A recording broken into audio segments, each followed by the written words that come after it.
बिस्मिल्लाहिर्रहमानिर्रहीम।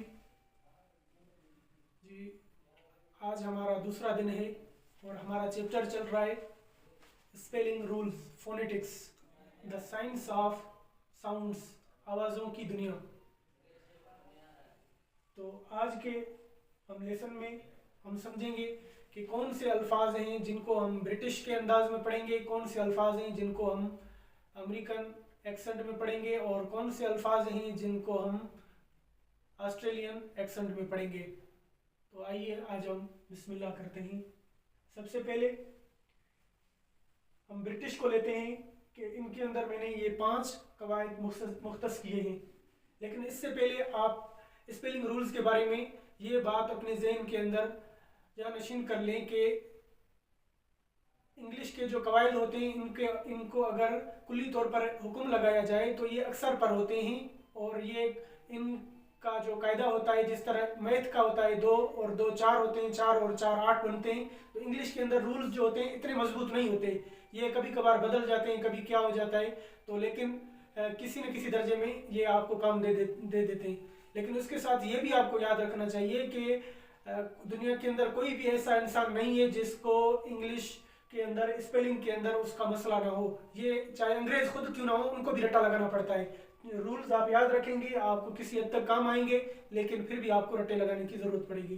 तो आइए आज हम सीखते हैं कि ब्रिटिश के अंदर आप ये पहला कायदा इसमें मैंने लिखा है, लफ्ज के आखिर में अगर वावेल आ जाए, उसके बाद कॉन्सोनेंट आ जाए, उसके बाद ई आ जाए, कोई भी लफ्ज हो तो उसको हम ब्रिटिश के तरीके पर पढ़ेंगे। मिसाल के तौर पर लफ्ज मैंने लिखा है होम, फिर भी मैं लिखता हूं, ये है होम। ये जो ओ है, इसको पहला जो वावेल है इसको ब्रिटिश के तरीके पर पढ़ा जाएगा तो ये ओ होगा। अगर ई इसको हटा दें तो ये किस तरह, ये हाम अमेरिकन तरीके पर पढ़ा जाएगा। जिस तरह लफ्ज है TIM, अमेरिकन एक्सेंट के अंदर आई को क्या पढ़ते हैं, आप पहले सब दिन में पढ़ चुके हैं कि इसको ई पढ़ते हैं, ई। तो जब इसके आखिर में हमने लगा दिया ई, तो अभी ये पहले कायदे के मुताबिक हो गया कि आई वाविल, उसके बाद कॉन्सोनेंट, उसके बाद ई।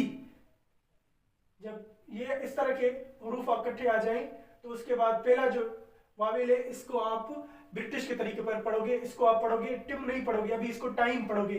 तो ये कायदा अपने जहन के अंदर रख लें। दूसरा है, अगर लफ्ज के आखिर में ओ आ जाए तो इस ओ को भी आप ब्रिटिश के तरीके पर पढ़ोगे, जैसे गो सो। अगर सिर्फ ओ आ जाता है तो इसको भी आप ब्रिटिश के तरीके पर पढ़ोगे।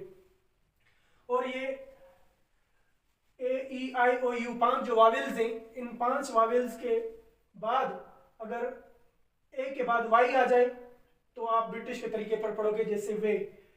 ई के बाद वाई आ जाए तो आप ई को ब्रिटिश के तरीके पर पढ़ोगे, जैसे की। आई के बाद GH आ जाए तो आई को आप क्या पढ़ोगे, आप इसको ब्रिटिश के तरीके पर पढ़ोगे, हाई। तो ये GH खुद ब खुद चला जाएगा, आप इसको आई को आप ब्रिटिश के तरीके पर पढ़ोगे। आगे है ओ के बाद अगर W आ जाए तो भी आप इसको ब्रिटिश के तरीके पर पढ़ोगे। यू के बाद आ जाए, ई आ जाए तो भी आप इसको यू को ब्रिटिश के तरीके पर पढ़ोगे, जैसे ड्यू। आगे पंचवां सिर्फ ब्रिटिश के कवायद। उसके बाद आते हैं ऑस्ट्रेलियन। ऑस्ट्रेलियन के अंदर ऑस्ट्रेलियन और अमेरिकन एक्सेंट के अंदर ज्यादा फर्क नहीं है रूल्स के एतबार से, सिर्फ ए और यू में फर्क होता है। तो ए के बाद अगर आ जाए W आ जाए, U आ जाए, R आ जाए, L आ जाए,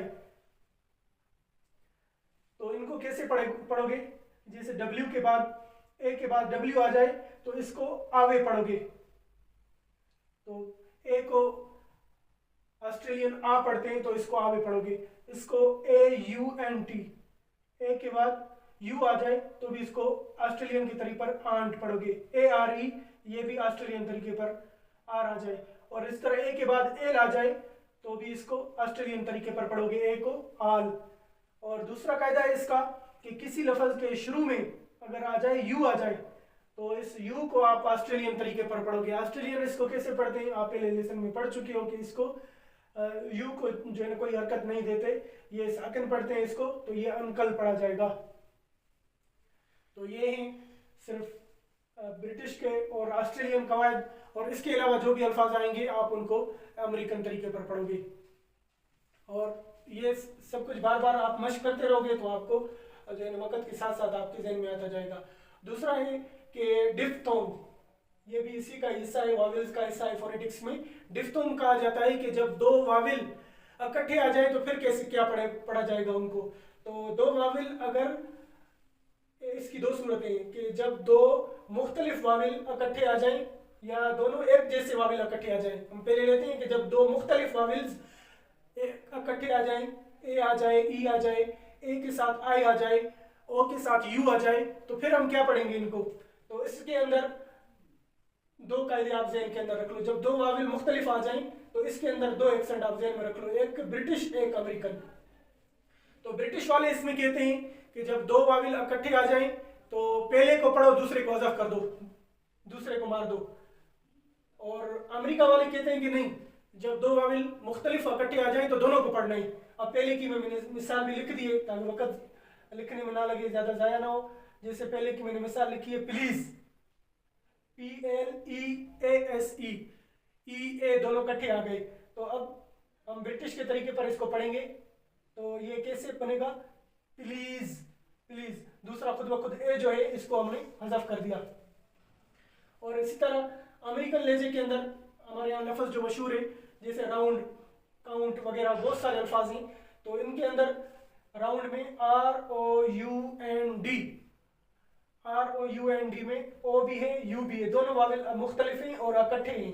जब इकट्ठे आ गए दोनों को पढ़ेंगे। तो ओ को आप पहले लेसन में आप पढ़ चुके हैं कि ओ को अमेरिकन क्या पढ़ते हैं, आ पढ़ते हैं, और यू को क्या पढ़ते हैं, ऊ पढ़ते हैं।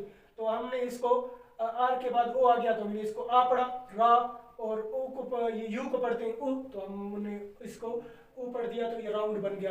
तो इसी तरह के अल्फाज, ये सिर्फ आप दोनों का ज़हन में रख लो।